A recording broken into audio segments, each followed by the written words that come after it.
let's get in to today's show.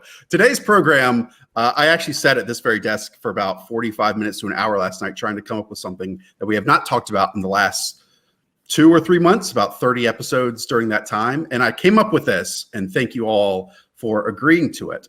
I'm going to outline a backfield and the current ADP of both sides and ask you each, which side would you rather draft? You're more comfortable with, you're more confident. So it's kind of like the superstar or the sidekick, like Mario or Luigi, Batman or Robin, that type of stuff. I think it will be more understandable when we actually jump into it. So let's do that now. Pat. It's really not that complicated. It's would you rather own this running back or this running back on that team? All right. I'm just trying to add some flavor to this podcast. Let's start off with the Cleveland Browns, Pat. We'll go to you first. Would you rather draft Nick Chubb with the 203 selection, the running back 8, or Kareem Hunt at 608, running back 28? This one's tough because obviously I love Nick Chubb. I mean, he's probably but definitely in the mix for like the best pure runner in the NFL. But this is one situation where like it's kind of dangerous right off the bat when you have a running back who we know will already have his own standalone value, and like Kareem Hunt. So Nick Chubb is not a bad pass catcher, but Kareem Hunt is obviously one of the best pass catching backs in the entire NFL, and someone we know is capable of playing all 3 downs. So in the second round already, it's a red flag to me if I'm taking a running back that has a backup that has not only an established role, but like already has standalone fantasy value. And you know, there's so many variables here. The new staff, the new play caller, a lot of new offensive linemen. It's kind of a whole new look on offense. And with those variables and just how good Kareem Hunt is, I think I'd rather gamble on Kareem Hunt.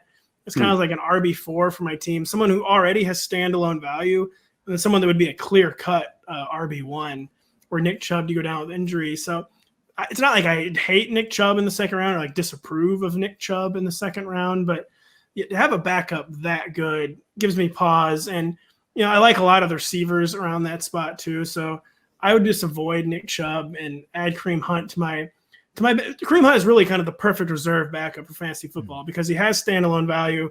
And then, he has a very easy, clear-cut path to like every week RB1 status. So I'll lean Kareem Hunt in the 6th round. Denny, do you agree? Well, as a longtime zero RB truther / apologist, I am going to side with most of the later running backs here. I hate to spoil that for everybody. I guess everybody can just log off now. No, I'm kidding. Stay tuned. Show's over. Yeah, that's it.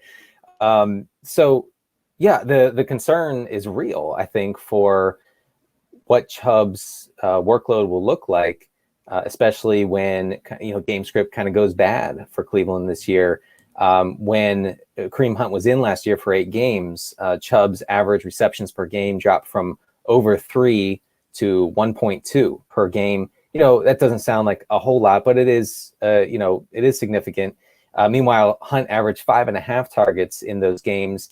And as we, blurb today, Hunt could see somewhat of an expanded role as a pass catcher in that offense if Jarvis Landry is dinged up, to start the year. I think Chubb is just a little too sensitive to game script for me to take him at that ADP, that early second round ADP. I think that the next few weeks won't have tons of news items headed our way. I think one of them is going to be that Jarvis Landry is coming back from a hip injury. So Jarvis Landry might need a replacement in the slot for the Cleveland Browns. And as, again, Denny alluded to, already Kareem Hunt's name is being brought up. But let us not forget, just a couple years ago, we heard the same exact thing, the same exact team with Duke Johnson. Supposed to be the slot receiver for the Cleveland Browns, and we know how that worked out. It did not work out.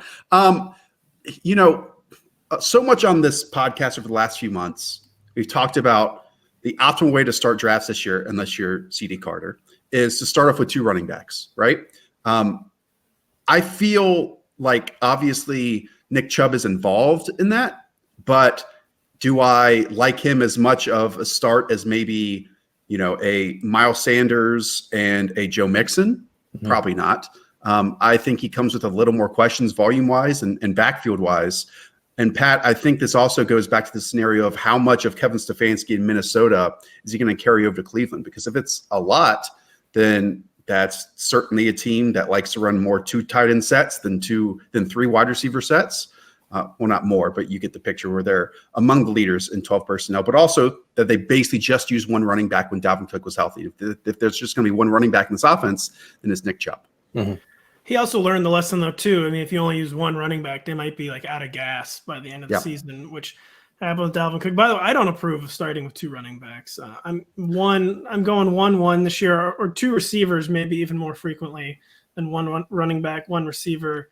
But Kareem Hunt, you make the Duke Johnson compare. It's just different because obviously completely different staff and all that. But Kareem Hunt, came out rusty after the 8-game suspension and still caught 37 passes in 8 games. And unlike Duke Johnson, he's someone that doesn't ever have to come off the. I don't think Duke Johnson even needs to come off the field. Not to digress, but Kareem Hunt is someone, if you put him out there on a 3rd down and he gets like an 18-yard gain, you want to go up tempo, you don't have to take him off the field because he's a legitimate 3-down back. So he's a very, very dangerous backup for whoever's in front of him. And Nick Chubb is an amazing pure runner, but Kareem Hunt is a dangerous player to have behind you. Moving on, let's go to the Buffalo Bills. Devin Singletary, Pat, at 412, or Zach Moss all the way down at 1202. I have a very strong opinion on which way you're going to lean this way, Pat. I'm taking Devin Singletary. Are you really? Yeah.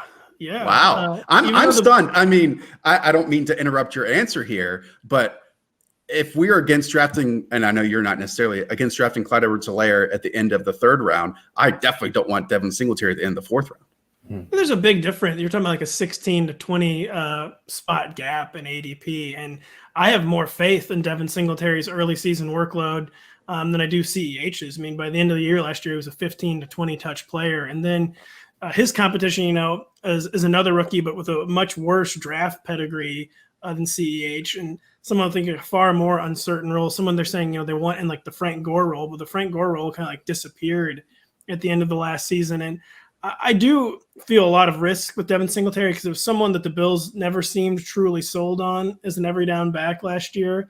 But to me, he's got at least to begin the season, a safe RB2 workload. And I'm kind of surprised he's been faded like all the way to that RB2-3 borderline because this is still an offense we know wants to be run focused. Should probably have positive game script more often than not. And I mean, Zach Moss is going to have a role, but Zach Moss is not threatening for lead duties in this backfield to me. And to me, the RB2 workload is just very safe for Devin Singletary to begin the year. And with a kind of muddled, really muddled like RB like 14 to like 28 range, I'm comfortable with Devin Singletary in that low end RB2 territory.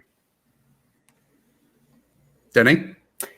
Well, yeah, I mean, I think Pat made a good point with the Bills wanting to be a really run-heavy team. They were the 7th most run-heavy team last year as far as run play percentage. 45% of their plays on offense were rushing plays. And if you can get the primary ball carrier in an offense like that in the 4th, maybe even the 5th round, sometimes I've seen Singletary drop into the end of the 5th round sometimes. Then I think you do it. I'm not too afraid of Moss usurping him. I am intrigued still by Moss in the 12th or 13th round, wherever he's going, as a pick for a 0 RB kind of team. A guy who would definitely fall into considerable volume should something go wrong with Singletary.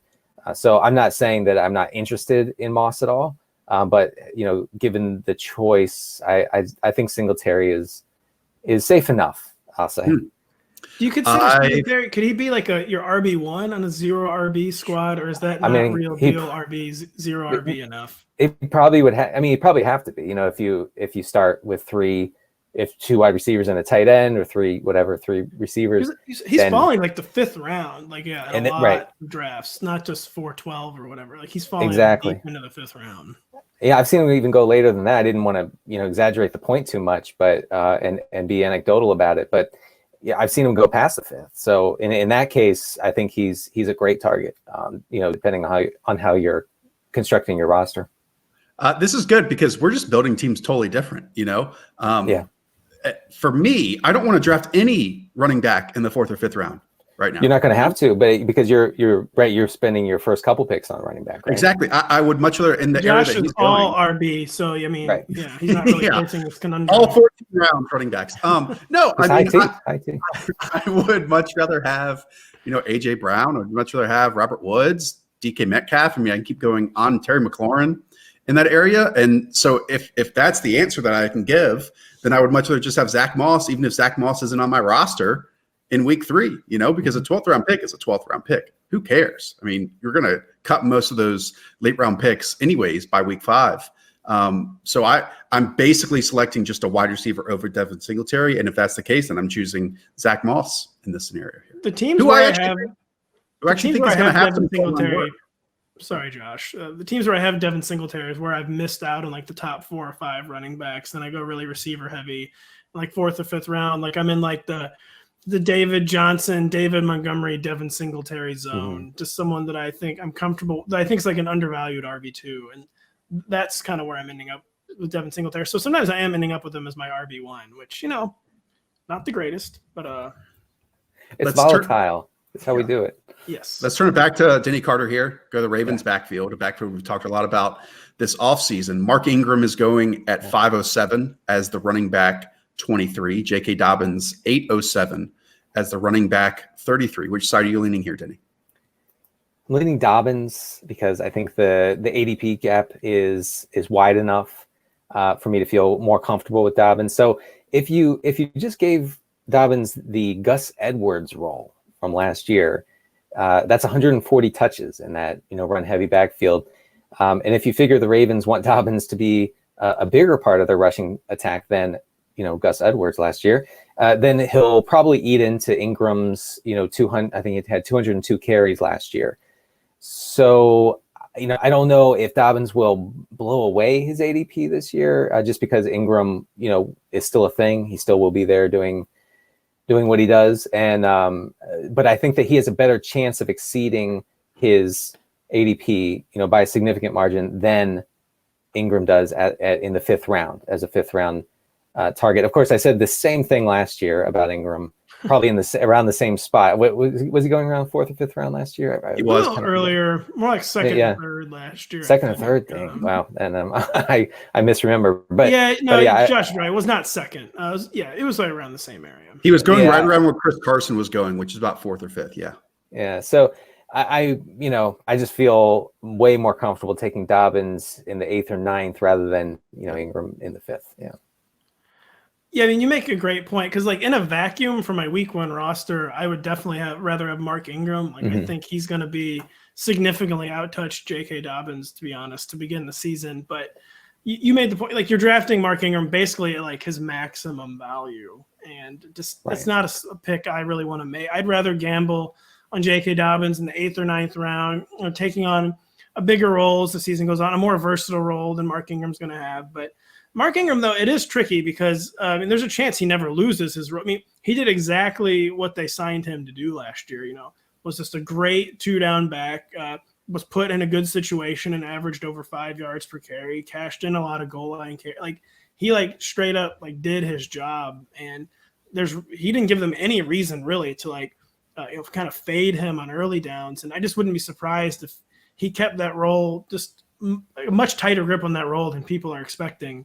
But yeah, I think the point that Denny made is kind of like what tips this in Dobbins' favor, where you're not gonna Mark Ingram's not gonna overperform that ADP, whereas J.K. Dobbins, there's a pretty great chance he will overperform that ADP at least in the second half of the season. So I'd rather gamble on Dobbins' unknown upside than paying 100% of the price for Mark Ingram's ADP. Right. I think I see a lot of reaching for Dobbins too in best ball drafts mostly. And I'm not willing to do that. I see Dobbins sometimes going as early as the 6th round. And I think that, I don't feel badly about missing out on Dobbins in the 6th round.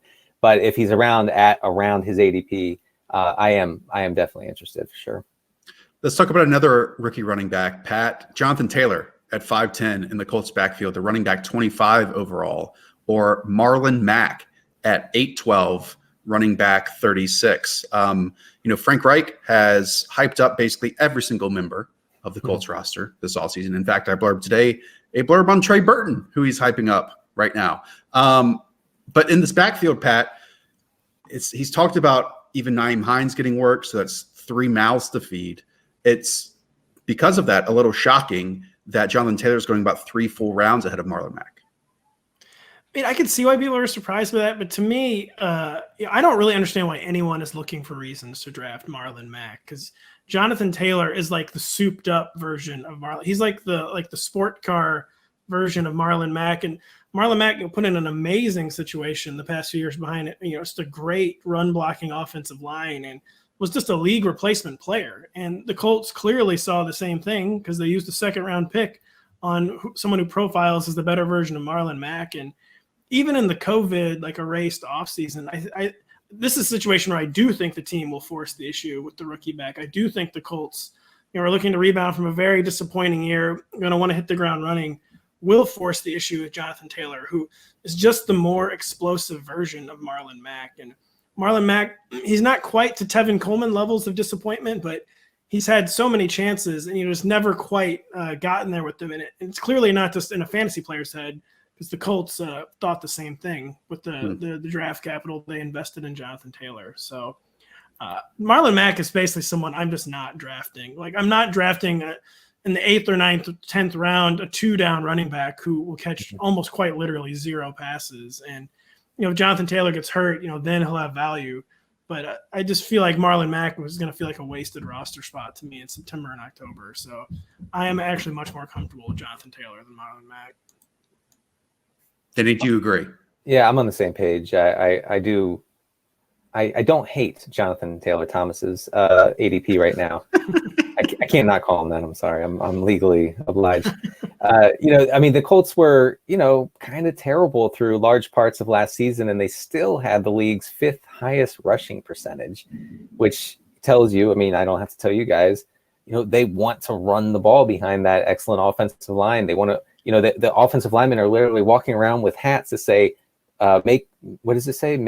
Run the damn ball. Run the damn right in the style of a MAGA hat, right? It's just an amazingly high T team, and I I want Jonathan Taylor at that ADP again. I don't know if I'm reaching too much, beyond that ADP of the late 5th round. But if you think that Taylor is going to get, say around half the Colts carry, so we're being conservative here. We're talking conservatively, 220 attempts this year. That's tough to get at the end of the 5th round or the top of the 6th round, wherever he's going right now. I think Max ADP, I think maybe Pat was hinting at this, is kind of in no man's land right now. I would be way more into the idea of scooping him up if, I could get him in the double-digit rounds, just in case something happens to Taylor, or if the COVID off-season stunts his, development in this offense. So right now, I'm not interested at all in Mack in the 8th round. First of all, Denny, I don't think you're ever talking conservatively. Second, I think right. that these 2 backfields are interesting to me because you have one in the Ravens where the rookie is going about 3 rounds after, and then you have one in the Colts where the rookie's going about 5 rounds ahead. Their draft selection, their draft slot was almost exactly the same. Marlon Mack did, he wasn't Mark Ingram levels, right? But he has produced when given the opportunity in the past. To me, if you ask me, and I'm combining 2 questions here, who would you rather have, Jonathan Taylor at 5'10" or J.K. Dobbins at 8'07"? 100 times I'd rather have J.K. Dobbins at 8'07". I don't know what you guys might say on that, but it's just, and also an offense that wants to run the football quite a bit. And, I still get to have one of those 5th round wide receivers that I love so much instead of drafting Jonathan Taylor. And then in the 8th round, maybe having J.K. Dobbins as the 3rd back on my roster.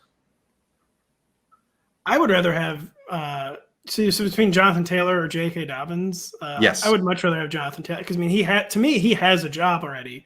J.K. Dobbins has not been proven to have a. Mark Ingram again. It's not like Mark Ingram was like a fading back last year. So J.K. Dobbins kind of has take this from Mark Ingram, whereas I think the Colts are going to do everything they can to give it to Jonathan Taylor.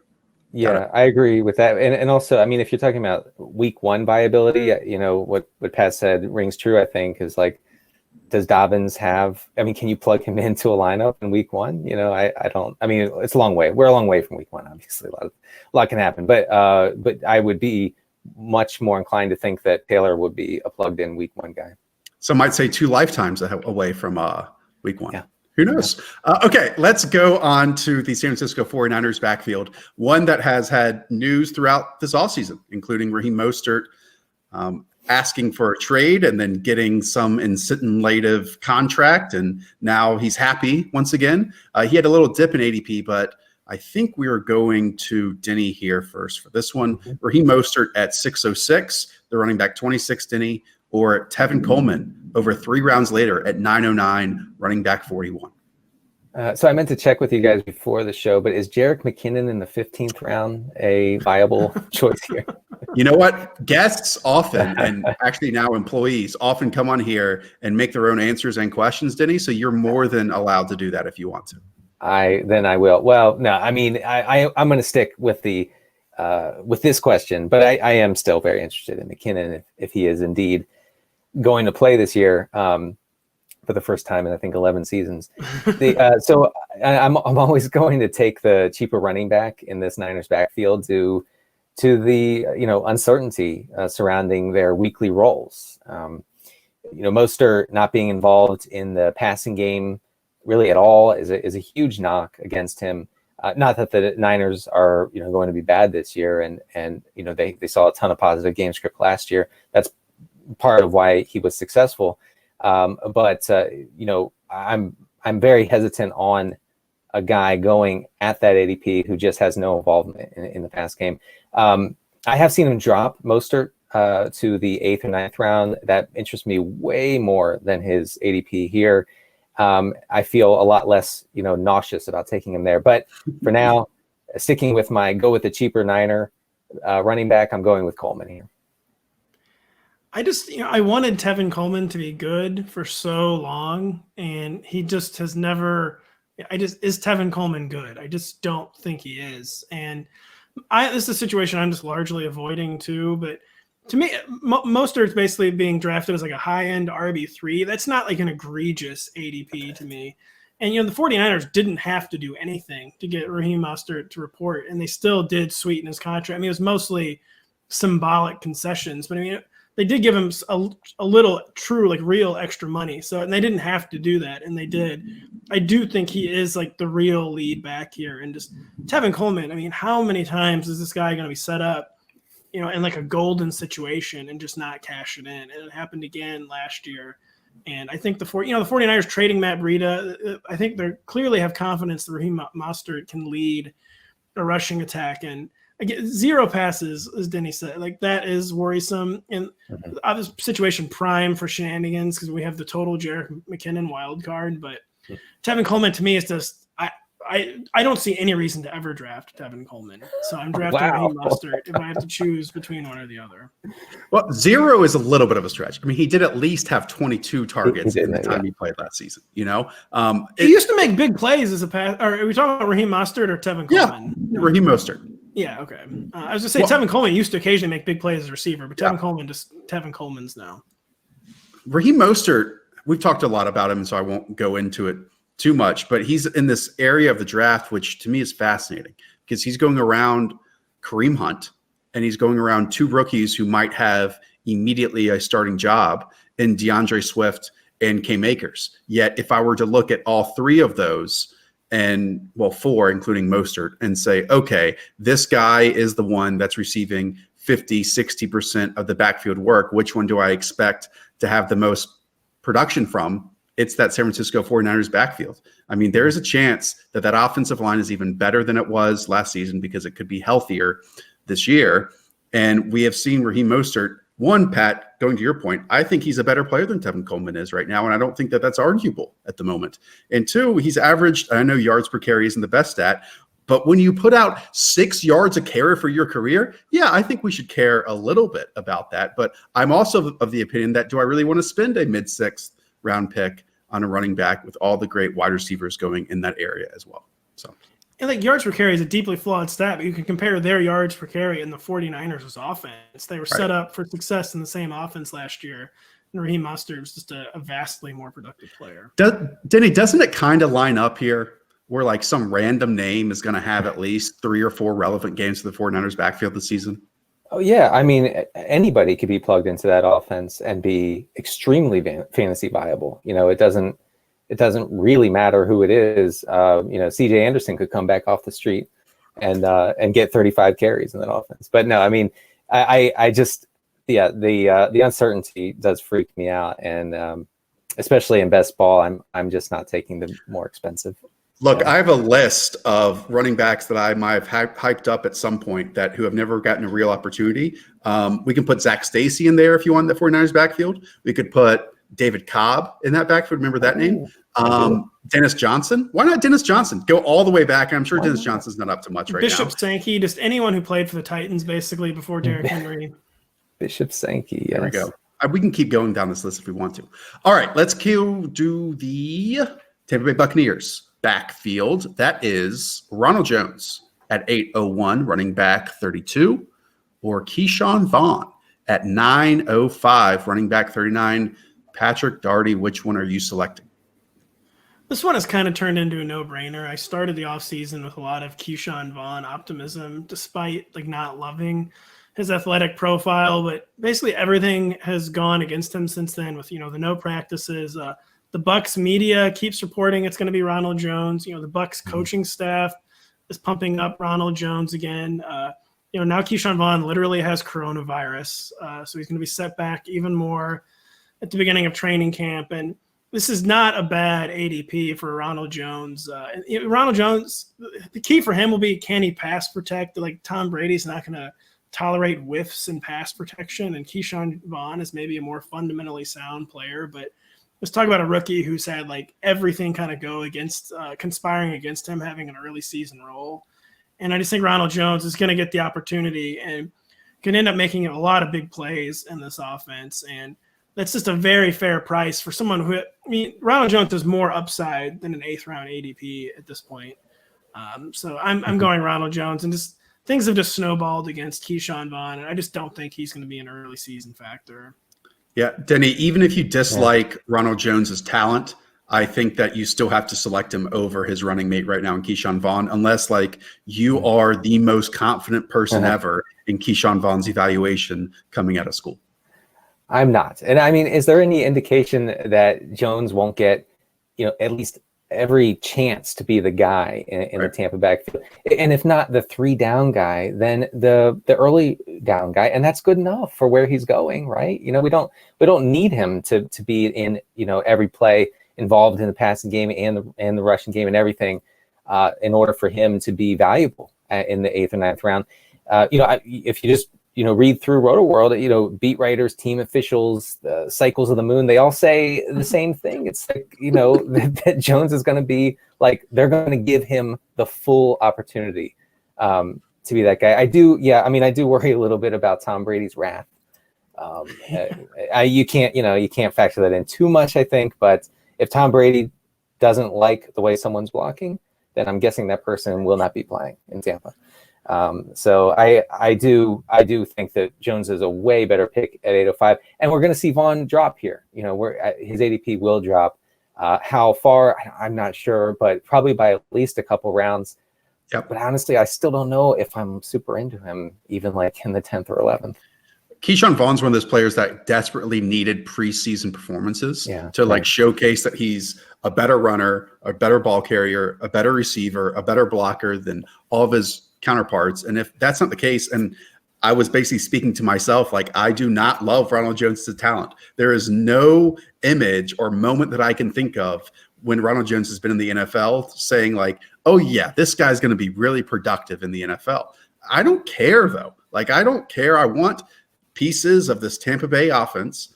And in the 8th round, once again, this is a backfield that I would not advocate getting every piece of it, but if you do want to invest in Tom Brady and even Mike Evans and Chris Godwin that get you close to the goal line and the guy that might have those rushing scores inside the 5, then Pat, I think Ronald Jones is the likeliest candidate for that job.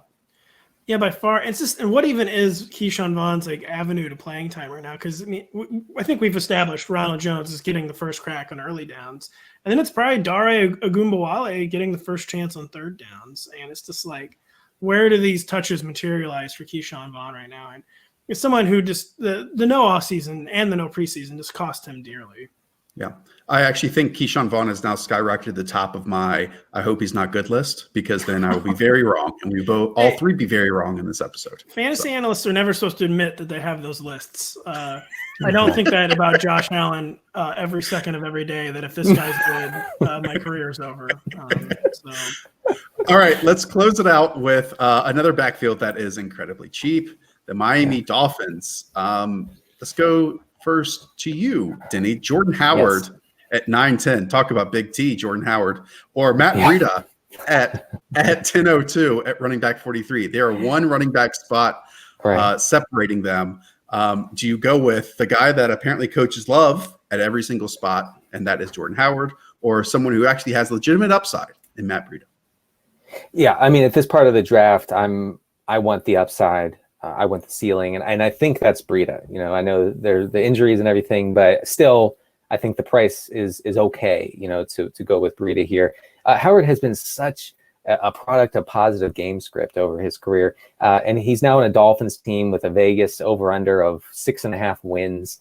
You know, he's extremely touchdown dependent, as you guys know. 32% of his fantasy points last season came from touchdowns. That's quite a lot. And I think that, you know, Breida is the guy who could benefit from, like, you know, just a team that's constantly chasing points and passing the ball a lot. You know, the Dolphins passed on 65% of their offensive plays last year. You know, maybe that'll change a bit, but probably not a whole lot. So I like Breida a lot more than I like Howard. Now, I say that, and Howard's going to rush for 3 touchdowns in week 1, but we'll see from there. I mean, Howard is the kind of guy at the fantasy community, like, we love to underestimate every year. Yeah, right. Like we said, for whatever coaches just like love him, but I mean, really, this is another no-brainer. Do you want the guy who's the goal line back for, like you said, one of the leagues?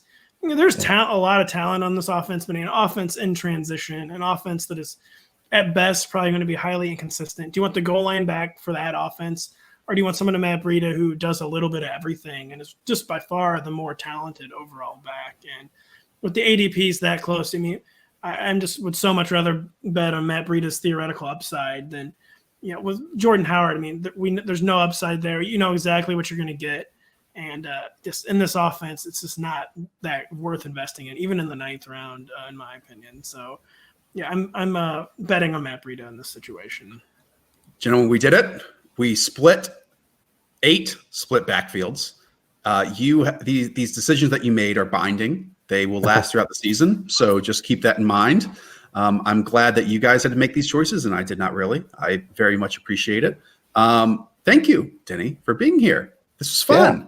It was fun. I'm glad, you know, we got this first date out of the way. Second and third dates really get to show our true personalities. After that, at least that's, you know, what I am used to. And then, you know, and then I'll be out of here as soon as you guys get to know me. I'm out. No, you know, that's actually not too far from the truth. I usually last about 2 months, and then like something pops up, and it's like, you know, I don't really want to get to know this person anymore, and then you just move on after that. Yeah, I gotta go delete some tweets. I'll be right back. Either that, Josh, or you get married and have a million kids. Right. Which the route I took. Which is better, you know. Really, which I'm saying, I shouldn't even say that, like, even remotely sarcastically. I have an amazing family, and really excited about having a 3rd child in September. So just like Denny, your wife does not listen to this podcast, so I think you're safe, Pat. All right. She does not. She's never heard a second of the Rotoworld Football podcast. I will be honest. There we go. I want to remind everyone out there that we do have season-long tools available, including the draft guide. If you want to check those out, you go to rotoworld.com/edge. I mean, August is basically here. It is draft month. Probably drafts will be a little bit later than usual. But if you're just catching up on all of our fantasy football content, we've been doing them since what, Pat? May 1st. That is still relevant because nothing has really changed in the NFL landscape since then. So go back and listen to all of those episodes along the way. Really appreciate it. And again, if you want to help us out, leaving us a ring review during this big month for us truly does help us out. Any closing words, or are we good? I think you just said coronavirus was all worth it because we don't have to update any of our spring content. So the global pandemic is really paying off. Look, guys, I will never say that, but I will say that there's a reason that Aston Villa has survived in the Premier League. And if the season carried on as usual since February, then Aston Villa would not have been stuck in the Premier League. So that's how I'll leave it there. Right, Pat? Right, Pat. Okay. That's going to do it for us. For Patrick Doherty, for Denny Carter, I'm Josh Norris. We'll talk to you guys again on Tuesday at the Villa. Talk to you soon. Hi, I'm Mike Tirico, and thanks for watching. Make sure to hit subscribe for the latest news and highlights from NBC Sports.